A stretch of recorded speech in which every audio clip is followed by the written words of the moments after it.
Hey, you two. How y'all doing? Happy Thursday. It's pre-Friday, y'all. So we got one more day, and then after that, it's the weekend. Um, but I'm coming to you today with a follow-up to a case, to a murder case that happened in 2016, involving Mr. Ronald Hamilton. Um, I did a video on this, and I did say I was going to follow with this case, but once again, let me say this because people have a tendency to comment when um, they feel that you don't have a right to say anything. When say something, a lot of times I say stuff what I feel or what I think. Now, it's my opinion. It's no disrespect to the Hamilton family or to any of the families that were involved, to include this child that is left with the, to include this child that is left parentless. So when I say something, it's my opinion. It's no disrespect to anyone or at all. So please just don't leave no comment. You don't like what I say, just kind of skip over my page. And it's a sin and a shame that I have to put out a PSA every time I get on the damn computer or whatever to put a video because people don't respect what you're saying, or either they feel that you don't have a right to an opinion. I have a right to opinion on any damn thing. If they publish it, put it in a paper, and I read about it, I have a right to an opinion to it. If somebody write a book and I read a book, and yes, I do read, I have a right to how I feel about the book. If it was good, bad, if I feel that those are my feelings. The book has been published. The shit has been written. I can't rewrite it. That's plagiarism. I'm only commenting on how I feel about it. So I'm going to say what I got to say about this. And it's no disrespect to anyone or anything or whatever, but it's just my opinion as I go through the story. Point blank, period. So anyway, let's go on and get down to it. I know y'all seem like I'm wrapped up, and I am a little bit, not a lot. It's just a sweater that I like, but yeah, I mean, I love it. It's a comfort sweater. I like it. But anyway, let me get on into the story. A jury weighs death penalty in double murder. Hamilton convicted on all charges in 2016 death of wife and rookie officer. A Prince William County jury is weighing the death penalty for Ronald Hamilton. The Woodbridge man was found guilty on September the 26th in the 2016 murder of his wife and a Prince William County police officer. The conviction included 3 capital murder charges and 14 related felonies. Damn, they laying the hammer down. I mean, Lord have mercy. He don't stand a chance. I mean, the best thing somebody could show mercy and say we ain't got to kill him, but give him life. And I can't say I'm for or against the death penalty, but please understand when I say this, nobody's life is his wife's life, and that officer's life was not for him to take. Should he be punished for it? Yes. And a lot of people are eye for an eye. That's how you feel. I can't say I'm neither here nor there. But if that's what they choose to do,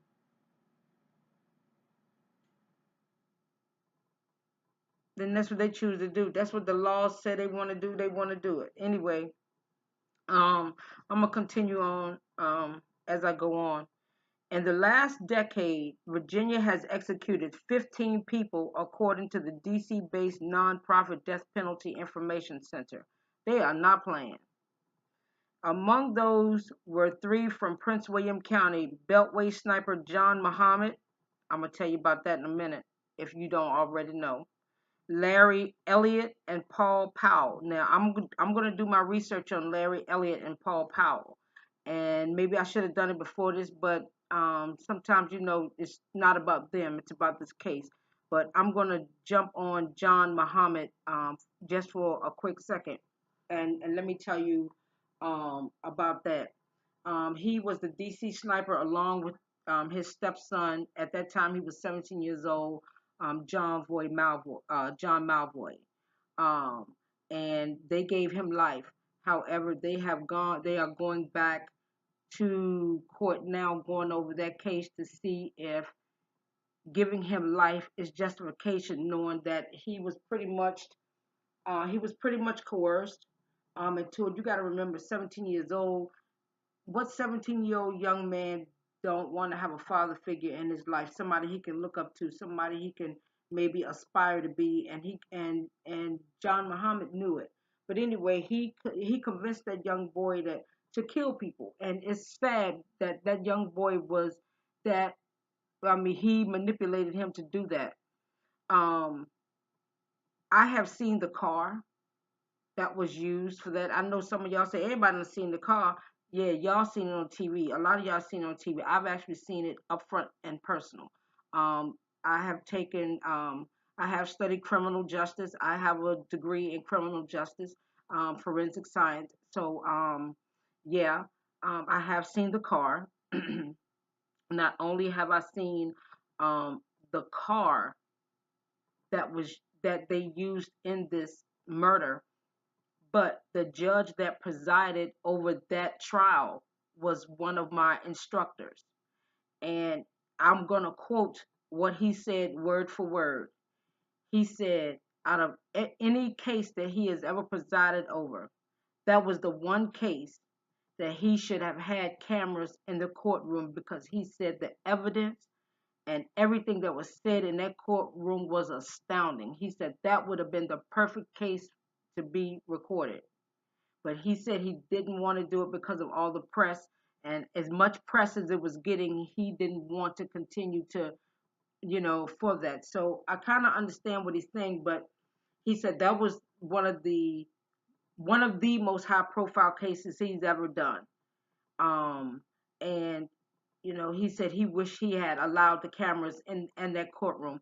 But I'm just going to continue, and I didn't mean to linger on with that. But I mean, I've seen the car. I mean, like, just like I'm can look at my lamp right here. I've seen it right there, up close and personal. Okay, and the judge that presided over that case, very good instructor. His wife is an attorney. She's a damn good instructor. She's tough, but she's good. She's tough. She's good. He's good too. He's a very good instructor. I don't know if he's still a judge now. I don't know if he's retired. I don't know if he's still teaching. But him and his wife, they are very, very good instructors. That's all I'm gonna have to say about that. But anyway, I'm going to continue. Muhammad was executed by lethal injection, and Elliot was executed by electrocution, both in 2009. Powell was executed by electrocution in 2010. I'm getting tongue tied. There's a lot of E's going on right here. I do know that when Muhammad was convicted of death, he asked for it to be done expeditiously.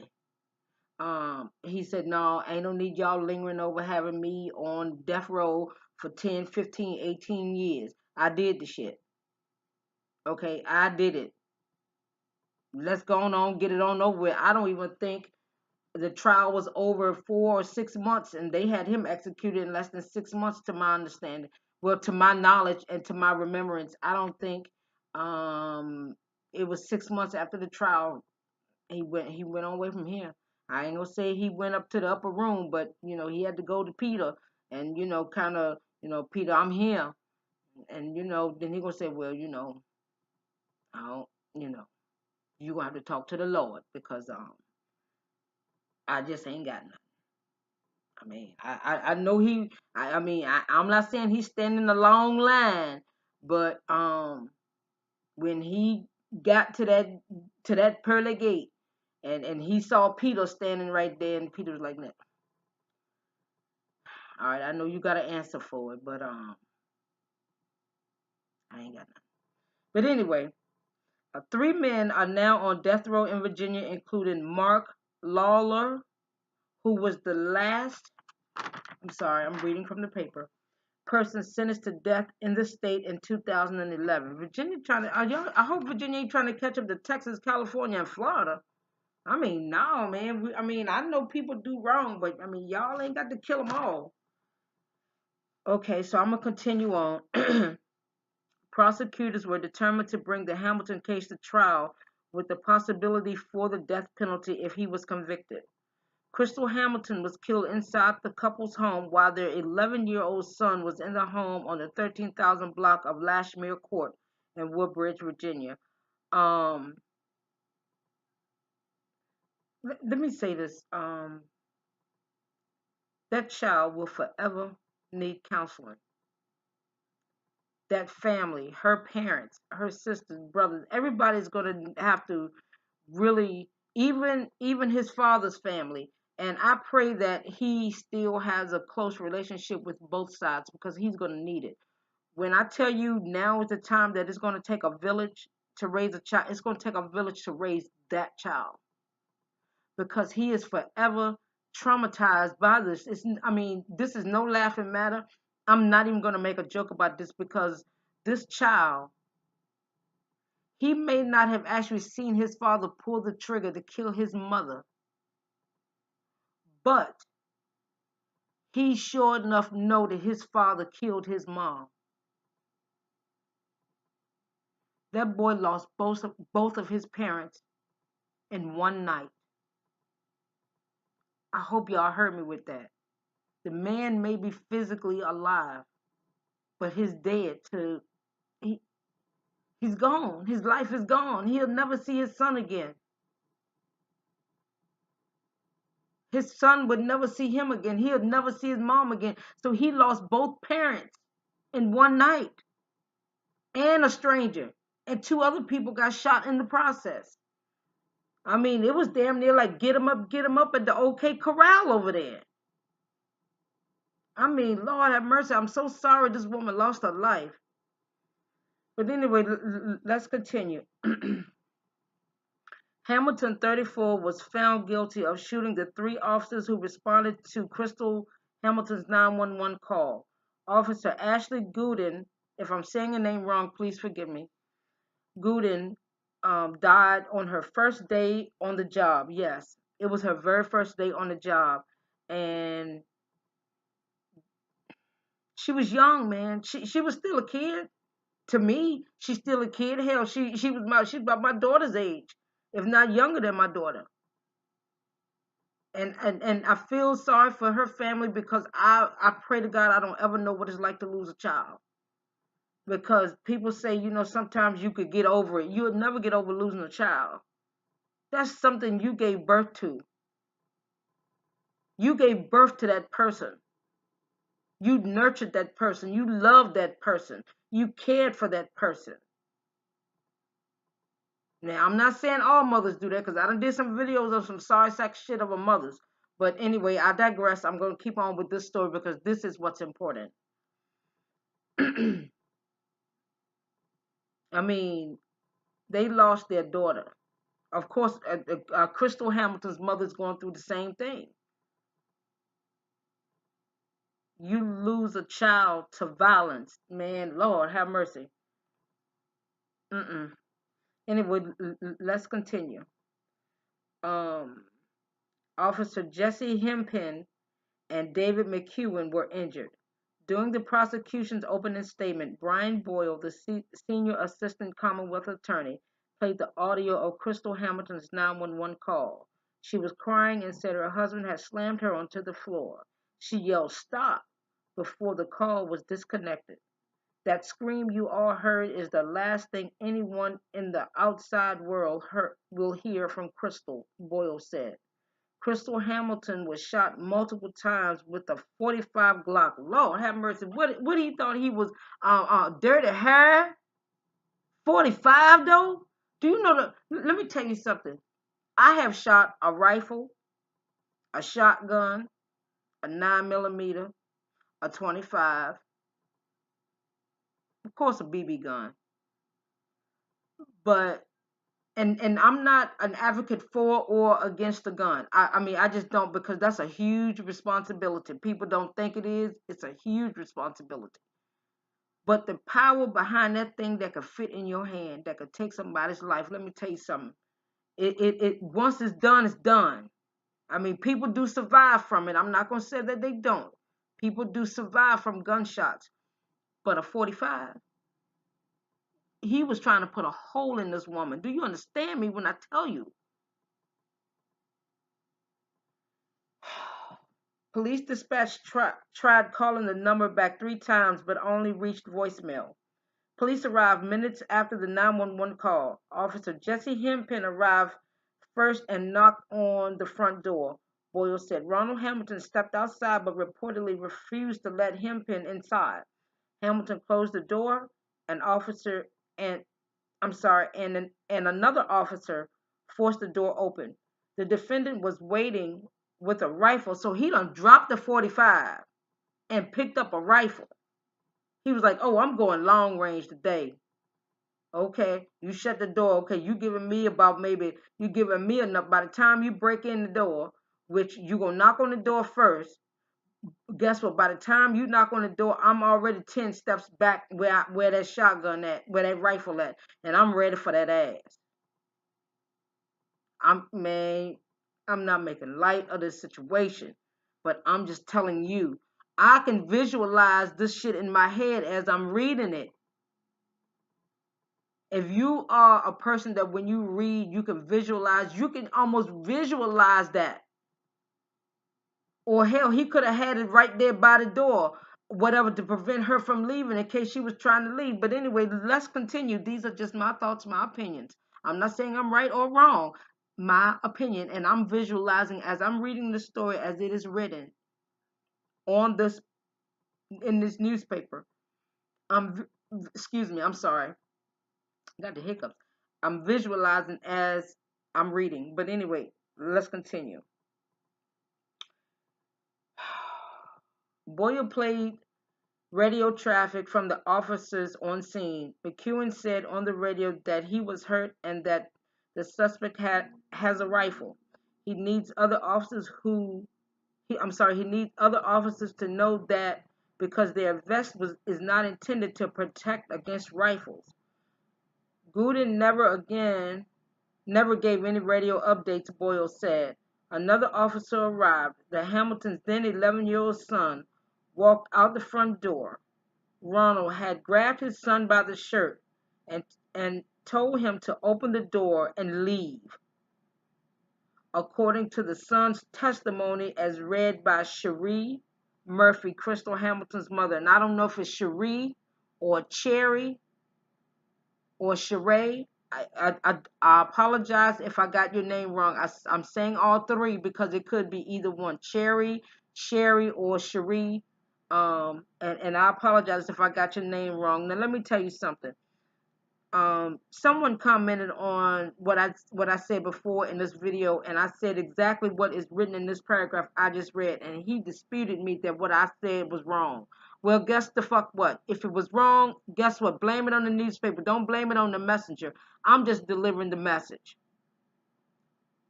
That's it. That's all. Let's continue.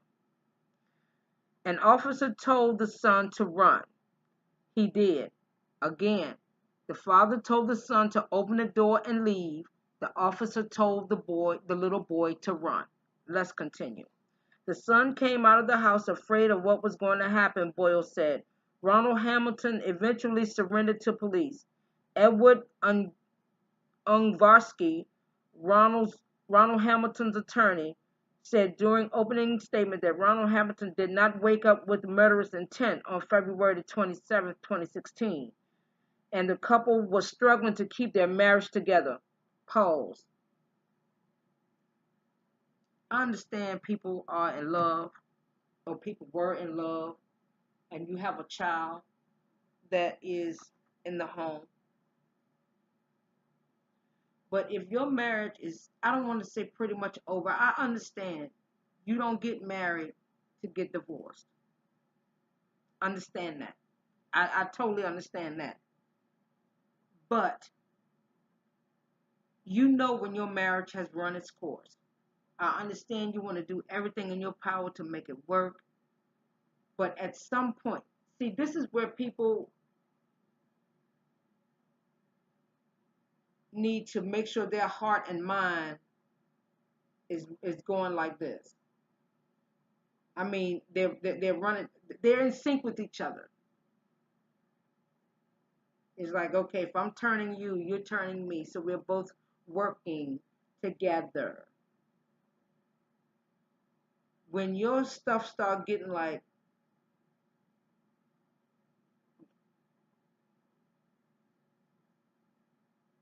time to let go. It's time. You got to know when to quit. But when you have a child involved, I understand you want to try to hold the relationship together as much as you can for the sake of the child. But let me tell you something, you're doing the child more harm than good. You can learn to co-parent that child and be able to get along for that child, even if you don't like that, if you even you don't like him, you don't like her, it does not matter. What is at hand here is that child. When you get to that point that you are disrespecting each other, you cursing each other out, calling each other out your name, out of his name, out of her name, you when you get to that point that that's what you're doing, either you need to stop it or somebody's going to have to go. Because it starts emotional. Once emotional, then it gets mental. And mental and emotional, it can be, it cannot be the same thing. But anyway, it starts happening mentally and emotionally. Let me put it that way. They start abusing you mentally and emotionally. Okay. Then next thing you know, it's not if it's going to get physical, it's when, because it's going to happen. Because when people start resenting you or hating you or getting jealous of you or being very insecure of you, trust me, they will do that to keep you at bay, to let you know they are in control.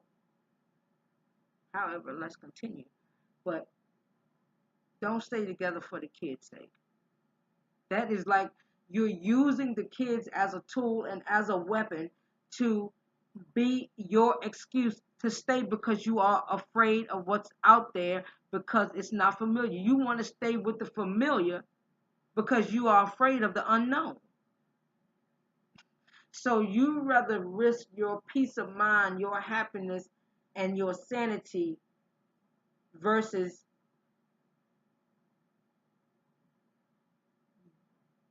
being scared, stepping out on faith, and just going out there and just to see what's going to happen. Okay, if you fall, so what? Get up, dust yourself off, and keep the hell going. I'm not staying in no relationship for no kid if we ain't getting along. I mean, you start disrespecting me, calling me out my name. When you moving? Cause I'm not going nowhere. And you think you're gonna do that in front of my child that I gave birth to? That's supposed to be your child too? Oh no. We gotta go. Somebody gotta go, and it ain't gonna be me. So you need to voluntarily leave. But anyway, let's continue. Staff Sergeant Ronald Hamilton served in the U.S. Army since February 2002, according to the Army officials. He was deployed to Iraq in February 2003 to February 2004, and from October 2005 to September 2006. He married Crystal in 2005. During the trial, Murphy read her now 13-year-old grandson's statement that his parents had been arguing for months before the shooting and were sleeping in separate rooms in the house. See, this is what I'm saying. Kids are not as stupid as you think. They damn sure ain't slow. I know this child and heard them arguing back and forth. They sleeping in separate rooms. When it gets to that point that you sleeping in separate rooms, somebody need to file for divorce. Okay, so what? You got to give up some of your comforts of your damn home just so you can have peace of mind. Somebody should have said, we can't keep living like this. And I know it's hard to talk to people sometimes when they're in a frame of mind of just being bitter and unhappy. Um, Sometimes you can't reason with people, but somebody should have said, we cannot keep living like this with this child in this house. We're not getting along. He's he's happy here. Now you can go and live on base. You're a soldier. You can tell your commanding officer, listen, me and my wife are having issues. We're separating for a little while until we figure it out. And you get your ass on base and you stay on base. I know it's easier said than done. A man never wants to leave his home. But at some point, somebody has to say, we cannot keep doing this. But it's unfortunate that these two young ladies, especially Miss Crystal Hamilton, had to lose her life. See, this young boy said they have been arguing for months. When he said arguing for months, it ain't no 2, 3 months. No, this been going on for a, more than a year. I can guarantee you, it's been happening more than a year. Somebody, somehow, some way, disconnection was lost. Somehow, some way, a disconnection. There was a disconnection. The wires got cut. The wires were frayed. The wire. I'm not saying he was the wire, but listen to this. He had already been deployed like twice before he married her. He was gone from. He was gone from two. He joined in 2002. So he probably wasn't even in the military 8 months to a year before he got deployed. Okay, stayed for a year. Then he got deployed again in 2005. So he went over there twice. And see, this is the end result of what happens when people go to war. I'm not saying that this was the cause of their marriage dissolving, but I have talked to a lot of people that are current military and or were military, and they said their marriages have been strained, or they have lost their marriages due to being deployed so much. I mean, granted, that's part of being in the military. You got to serve your country. If they tell you you need to go somewhere, you go somewhere. I mean, you can't tell them no. I mean, that's what you signed up for. But at the same time, it takes a toll not only on the family that the person leave at home, but it takes a toll on the person that's being deployed. And it's more so a toll on the person that's being deployed because guess what? Not only do they have to watch their back, but they have to watch every other person that they see that's in their eyesight and may not be in their eyesight. They have to protect them and help them save their lives. But the thing of it is, this man could have seen people die right in front of him. We don't know. It didn't talk about that. I'm not saying that's justification for him, but he very well could suffer from PTSD. I'm telling you, I'm not saying that that's what it is, but he could be suffering from that, and people don't want to recognize that for real for what it really is. PTSD can come in many different forms. People don't understand it because they don't want to recognize it. And or they don't want to acknowledge it, some people don't want to acknowledge it because they don't understand it. But you have to be willing to want to understand, to know what's going on. But anyway, I just wanted to give y'all an update of that. I didn't mean to hold you long, but a lot of people are affected by this one act. And when people say, well, what I do don't hurt you, trust and believe, that statement is no longer true.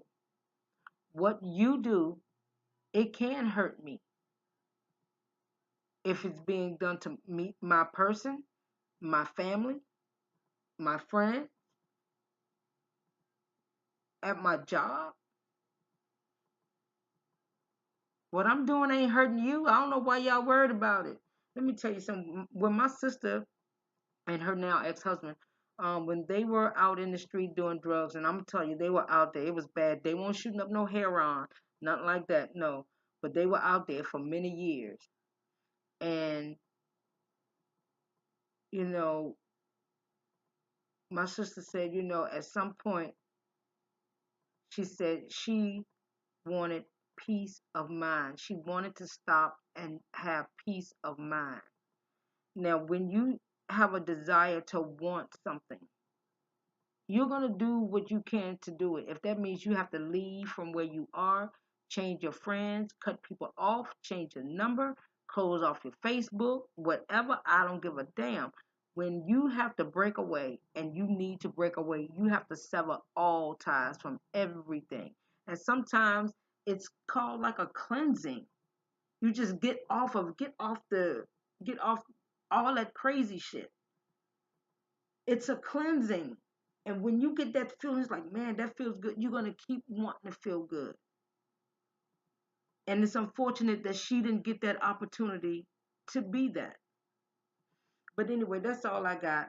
Um, and sometimes y'all got to understand what I'm saying. It ain't the people, it ain't a stranger that'll hurt you. It's the people that tell you that they love you and be right there in the house with you that'll hurt you. Y'all be safe.